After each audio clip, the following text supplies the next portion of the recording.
পাত্রের ভূমিকায় আপনাদের মহান রঙ্গমঞ্চে যিনি ছৌ নৃত্য পরিবেশন করে দেখাবে তিনি হলেন জেলার স্বনামধন্য জনপ্রিয় ছৌ নৃত্য শিল্পী জীবন সিং শর্মা।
সেই পঞ্চপাণ্ডবদের দাসের কর্ম করার জন্য এরা সবার মধ্যে ডেকে নিয়েছ।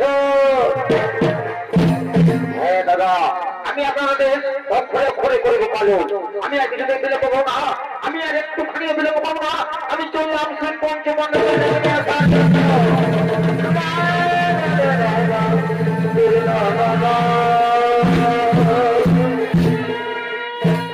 এদিকে সেই বীর পঞ্চপাণ্ডব তারা জুহাই গেলে তুলে ধরে নির্দেশে দাসত্ব হয়ে দাসের কর্ম করার জন্য তারা ধরে রয়েছেন সেই হস্তিনাপুর সভায় আপনাদের মহান রঙ্গমঞ্চে।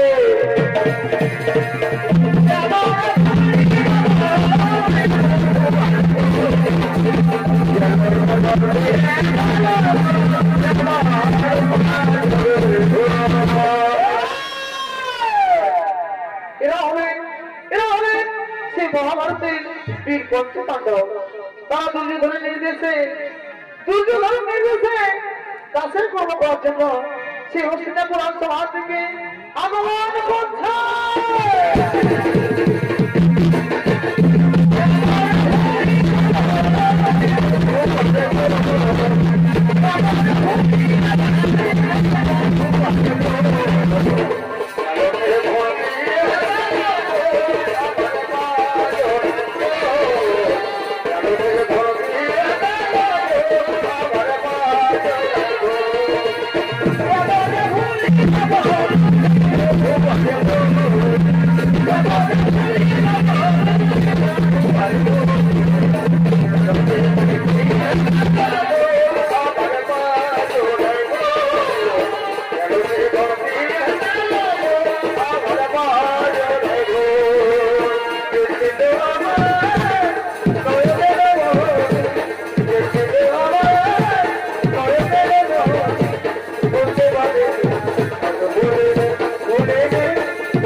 পঞ্চপাণ্ডব তো আমাদের সঙ্গে জুহাই হলে আমাদের কাছে এনেছে, কিন্তু তাদের স্ত্রী দ্রৌপদীকে দাসী হিসেবে এরা সবার মতো ডেকে নিয়েছে। ভাগ নেই, চমৎকার মামাশ্রী, চমৎকার ঠিক বলেছেন মামাশ্রী। তাই হলো তোমার স্ত্রী, তাই হবে। প্রতিকামে তুমি শীঘ্র তুমি সরে আসো। ভাব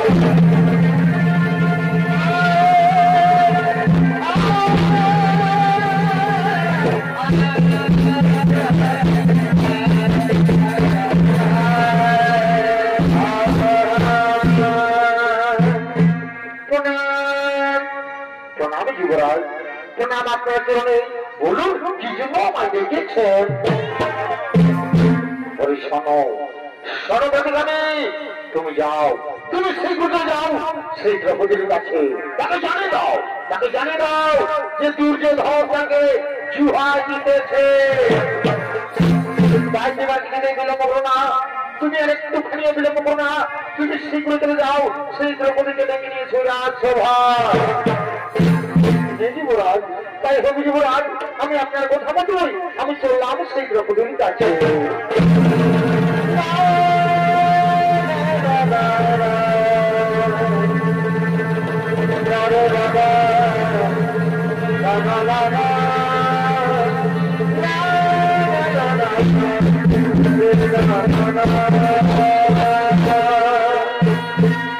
যুবরাজের জয় হোক, যুবরাজের জয় হোক, যুবরাজের জয় হোক।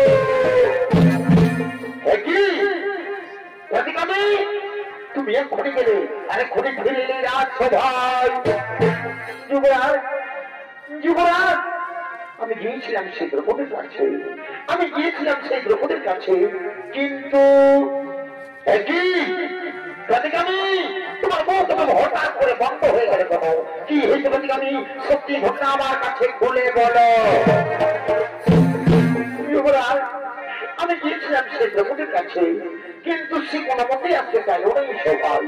আমি অনেক অনেক চেষ্টা করলাম, কিন্তু সে কোনো মতে রাজি হলো না এই সভায় আসার জন্য। তোমার হোক যে তুমি যথেষ্ট ঘটনা করতে পারো সেগুলো এখনো পর্যন্ত এই যুবরাজ দুর্যোগ ধরতে জানে না। যে দুর্যোগ ধরে কথা মান্য করে তাকে দুর্যোগ কি শাস্তি দেয়? ভাই শাসন তুমি যেখানে যাবো শীঘ্র তুমি সবার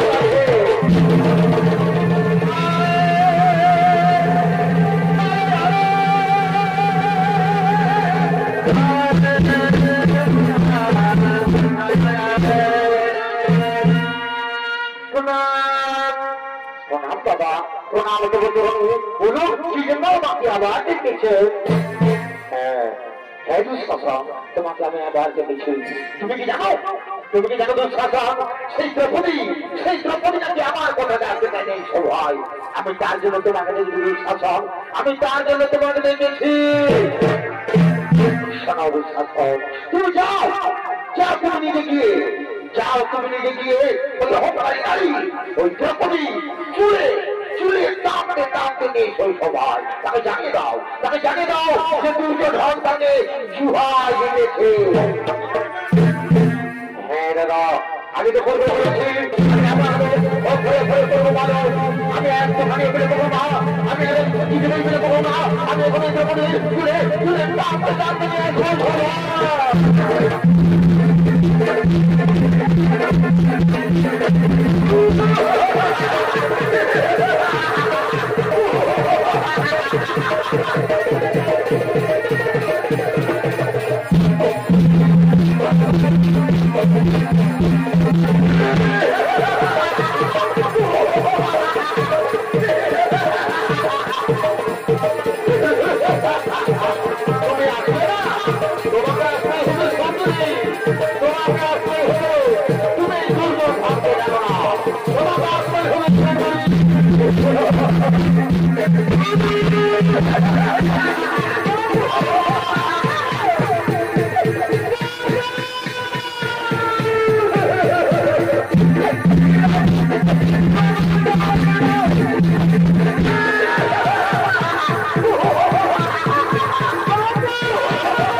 আপনি তো সবকে ছিটে দিয়ে পিতামহ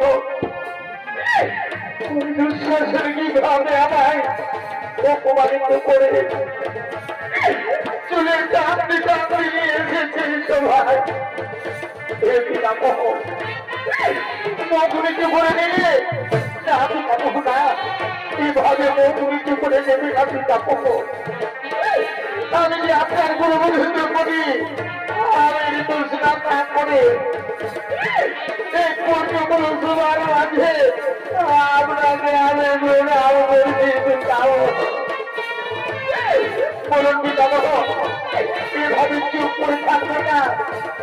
আমার প্রশ্নের উত্তর দিন পিতামহ, আমার প্রশ্নের উত্তর দিন।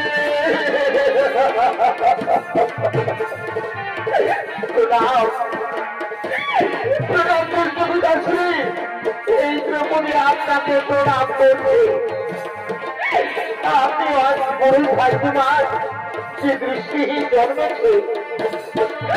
আর যদি দৃষ্টিহীন না হতে তুমিও ভাগ্নে দুর্দশা দেখে, এই দ্রৌপদীর দুর্দশা দেখে আজ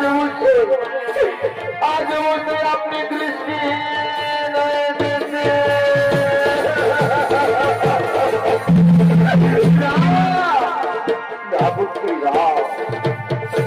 তুমি আমাকে কথা বলো না পুত্রী। কেন পুত্রী? কারণ ওই দুর্যোধন পাশা খেলার সময় আমাকে কিচ্ছু বলেনি, এবং ওই যে ছিল পাশা খেলার সময় আমাকে কিচ্ছু বলেনি পুত্রী। তাই পুত্রী, তুমি আমাকে কিচ্ছু বলো না পুত্রী, তুমি আমাকে কিচ্ছু বলো না, তুমি আমাকে কিচ্ছু বলো না। তুমি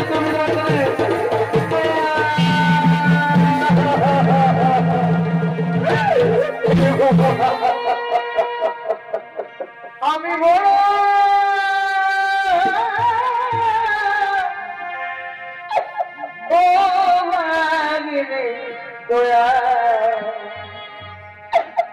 আমার দুঃখে সীমা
কপালে এই ছিল কপালে আমার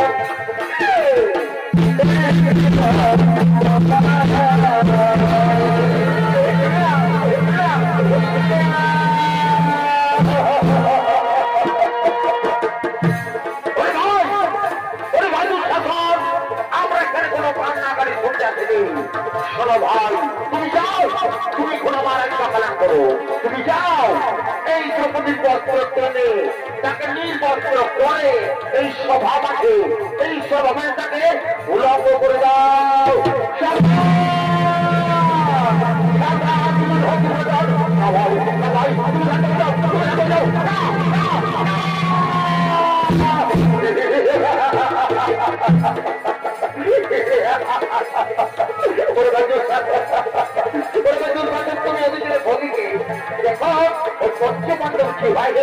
তারা কিভাবে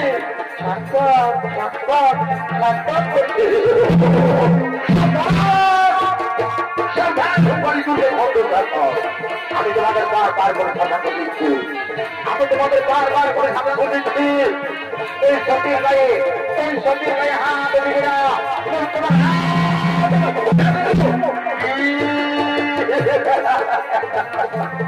হাত ভেঙে দেবে। এই দুটো ধরে আর এই দুধ পা ধরে তুমি হাত ভাঙবি, তোমার বাহু ধরে ফেলতে তাই না? আর কি বলছে ভীম? সতী, তোমাদের স্ত্রীকে তোমরা সতী বলছো? না না না না না না না না, শোনো ভীম, সতী কাকে বলে তা হয়তো আমরা জানো না। যে নারী 5 পাঁচের স্ত্রী হয়ে থাকে, যে নারী 5 পাঁচের স্ত্রী হয়ে থাকে সেই নারীকে কোনোদিনও সত্যি বলা যায় না। তাকে কি বলে জানো? তাকে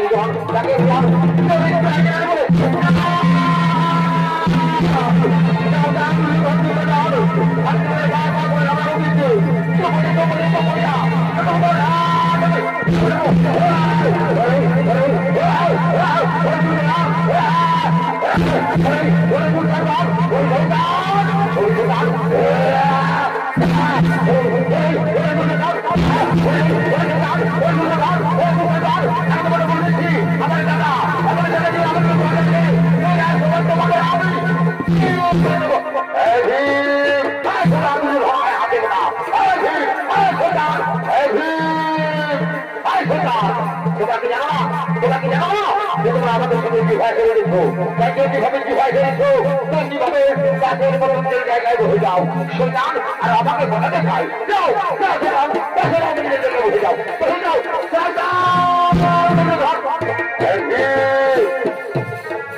তুমি কি এভাবে ছটফট করছো? তোমরা কি জানো না যে তোমরা আমাদের সঙ্গে বিবাহ হয়ে গেছো? যেভাবে বিবাহ হয়েছো তেমনি ভাবে গাছের মতো নিজের জায়গায় বসে যাও। যাও যাও বসে যাও, বসে যাও।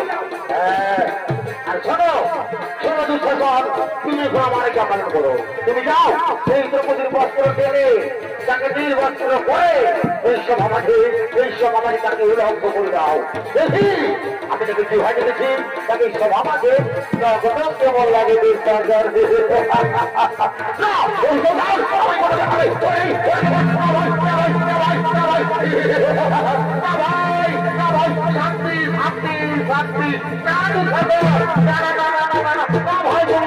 হয়ে যাও।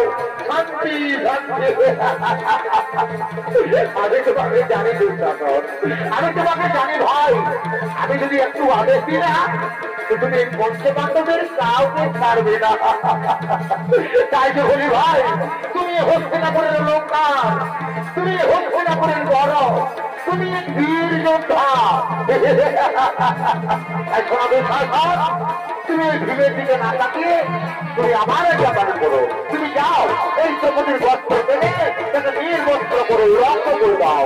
হ্যাঁ দাদা, আমি তো পূর্বে বলেছি আমি আমাদের ঘরে ঘুমানো, আমি ঘরে দ্রৌপদীর বস্ত্র টেনে তাকে নির্বস্ত্র করে উলঙ্গ করে দেবো। দেখি পঞ্চপাণ্ডব কি বলতে পারে।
মন্ডলী। এদিকে এদিকে দ্রৌপদীর বস্ত্র টানতে টানতে যুবরাজ দুঃশাসন সে মোহ হয়ে পড়ে যায়।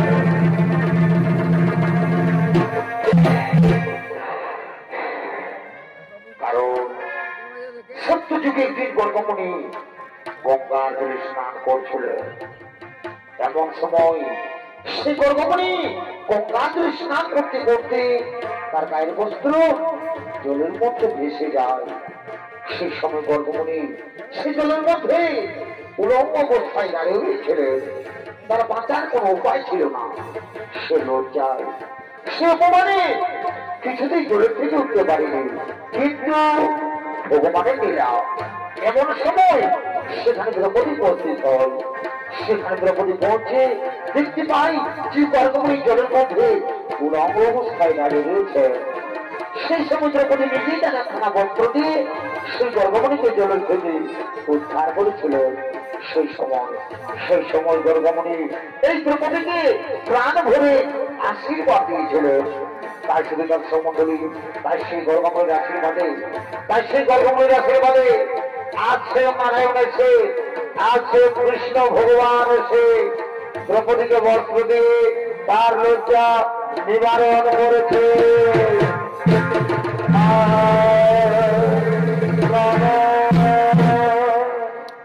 আর এদিকে সেই দ্রৌপদী কাঁদতে কাঁদতে হস্তিনাপুর নারেশ মহারাজ ধৃতরাষ্ট্রকে বলছে,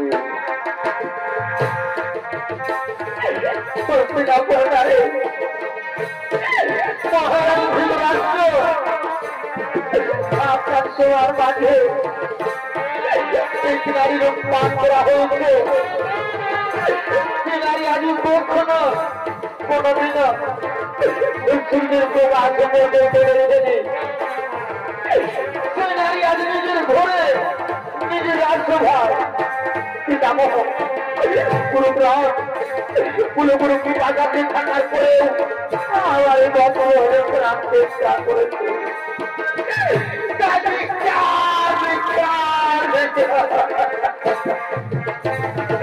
আমি ঘৃণা করি, আমি ঘৃণা করি।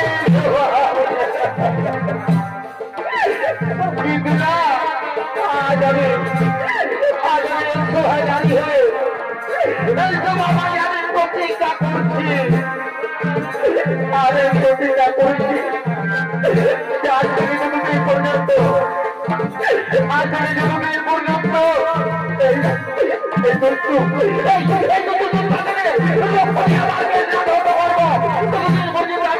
আমাকে আমি কোনোদিন মানবো না। ওই অঙ্গরি ওই পাখির তোর রক্তি আমার দেশ রাজত্ব করবো। যুগের পর্যন্ত আমি কোনোদিন মানবো না।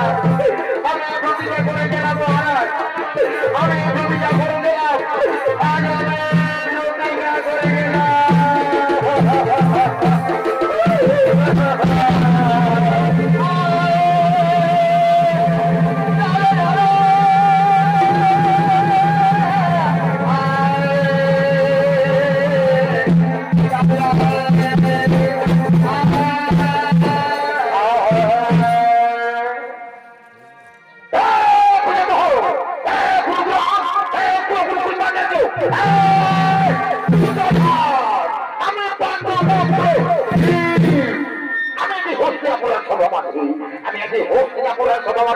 আমি প্রতিজ্ঞা করছি, আমি প্রতিজ্ঞা করছি যে আজ থেকে যতদিন পর্যন্ত, আজ থেকে যতদিন পর্যন্ত এই পাপড়ি, এই হোমবাড়ি, এই বর্ণনা করতে পারি, ততদিন পর্যন্ত আমি আমার পূর্বপুরুষের কোনদিন মোহ দেখাবো না। আমার পূর্বপুরুষের আমি কোনদিন মোহ দেখাবো না। আমি আমি আমি আগামী হস্তিনাপুরের সভা মাঝে আগামী প্রতিজ্ঞা করলাম, আগামী প্রতিজ্ঞা করলাম, আগামী প্রতিজ্ঞা করলাম।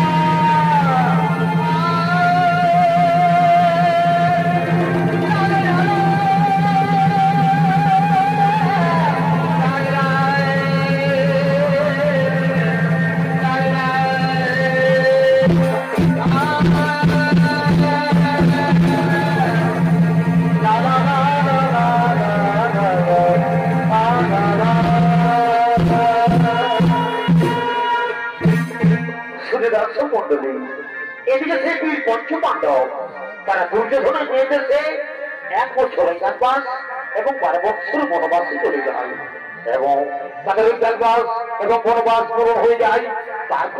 তারপরে সেই কৌরব পক্ষ আর অন্যদিকে পাণ্ডব পক্ষ তারা সকলে চলেছেন যুদ্ধ করার জন্য সেই রণভূমির দিকে আপনাদের মহান রঙ্গমঞ্চে।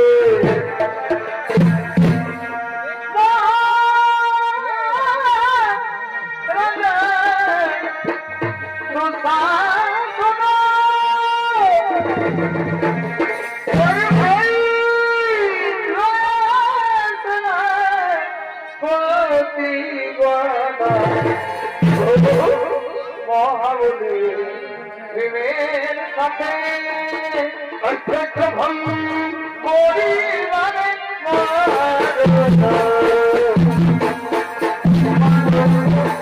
ভীমের সাথে পরিবারে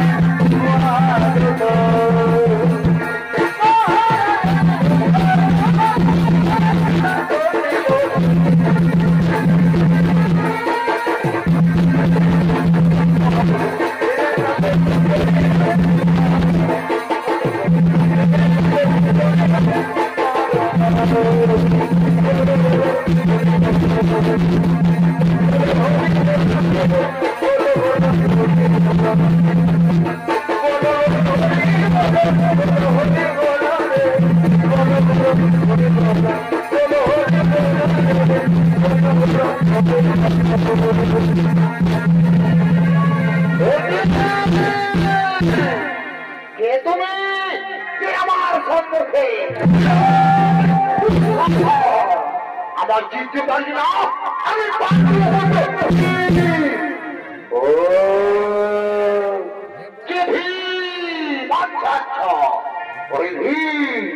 আমি রণভূমিতে না তোমাকে এদিকে ওদিকে খুঁজে বেড়াচ্ছিলাম। আমি অন্য ভেবেছিলাম যে তুমি রণভূমি ছেড়ে তোমাদের দ্রৌপদীর চুলের মধ্যে তুমি লুকিয়ে সাবধান হয়ে পারি দুঃশাসন। মনে পড়ে সেই রাজসভার কথা আমরা পঞ্চপাণ্ডব সামনে থাকার পরে আমাদের পাঞ্চালীর বস্ত্র হরণ করার চেষ্টা করেছিলি। তাই সেই পাপের প্রতিফল পাওয়ার জন্য তুমি তৈরি হয়ে যাও। ওই হুঙ্কারি, ওই পাপি, ওই শয়তান আজ আমার হাত থেকে তোমাকে কেউ রক্ষা করতে পারবে না। ওই শয়তান তার যুদ্ধে দিকে তৈরি হয়ে যাও। তাই ধরাস্ত্র করার এই কথা দিয়ে তোমার আমি বলি।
আপনি মানে আপনি আমাদের সঙ্গে যুদ্ধ করতে এসেছিলেন যদি আপনি ভুল করে এসেছেন তাহলে ফিরে যান, কারণ আমি আপনার সঙ্গে যুদ্ধ করতে চাইনি বাবাজি, আমি আপনার সঙ্গে যুদ্ধ করতে চাইনি, আপনি ফিরে যান, আপনি ফিরে যান।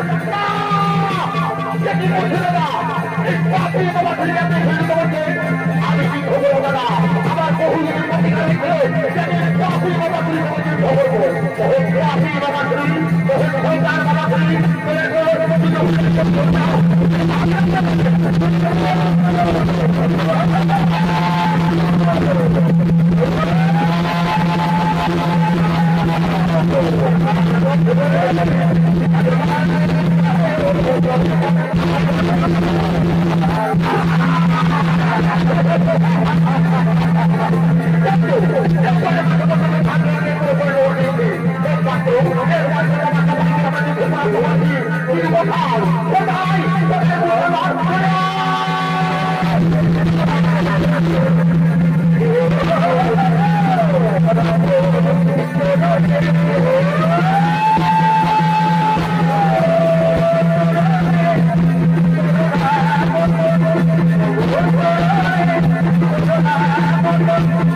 আজ আমি আমার বহুদিনের প্রতিজ্ঞা পালন করবো।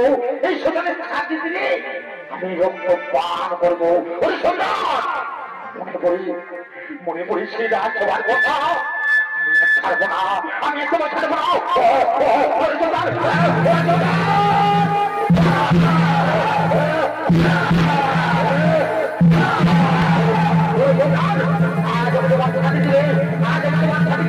আমি রক্ত পান করবো।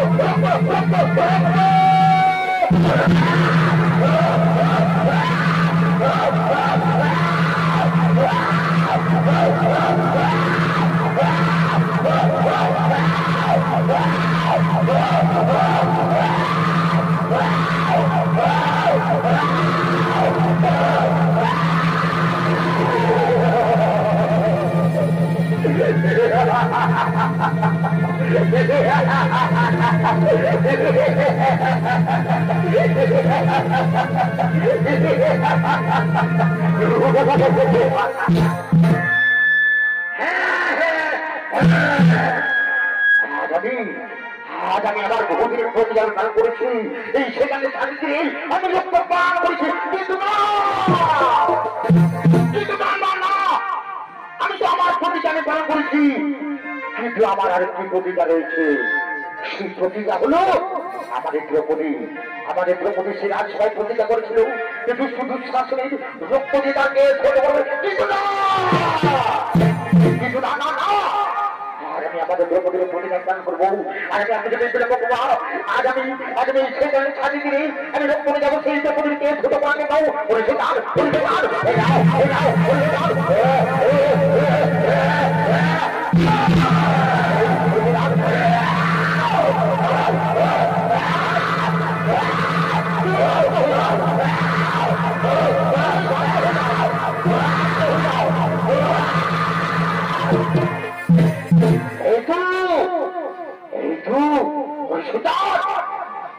তোমার রক্ত নিয়ে যাবো সেই দ্রৌপদীকে ছোট করার জন্য। আজ আমি একটুখানি বিলম্ব করবো না। আজ আমি আমাদের দ্রৌপদীর প্রতিজ্ঞা পালন করবো। তাই আমি রক্ত নিয়ে যাবো আমাদের দ্রৌপদীকে ছোট করার জন্য। আমি শীঘ্রই চলে যাবো আমাদের পাঞ্জালের কাছে। এই রক্ত নিয়ে আমি শীঘ্রই চলে যাবো আমাদের দ্রৌপদীর কাছে। জয় রাধে রাধে কৃষ্ণ কৃষ্ণ গোবিন্দ গোবিন্দ রে। জয় রাধে গোবিন্দ রাধে গোবিন্দ নামটি গোপনে লইয়া। জয় রাধে গোবিন্দ রাধে গোবিন্দ নামটি হরি বল গোপনে লইয়া। নয়ন নিরে সদা ভাসুরে রাধে রাধে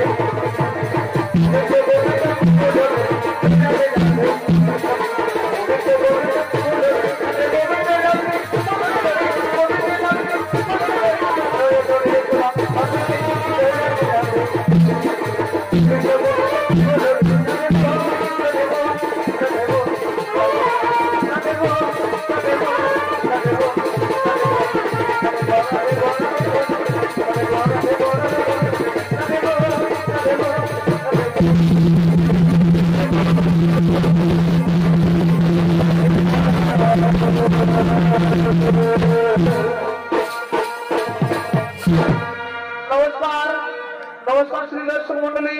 ওস্তাদ শ্যামচাঁদ মাহাতোর পক্ষ থেকে আমাদের দ্রৌপদীর বস্ত্রহরণ হইতে মহাবলী ভীমস্তে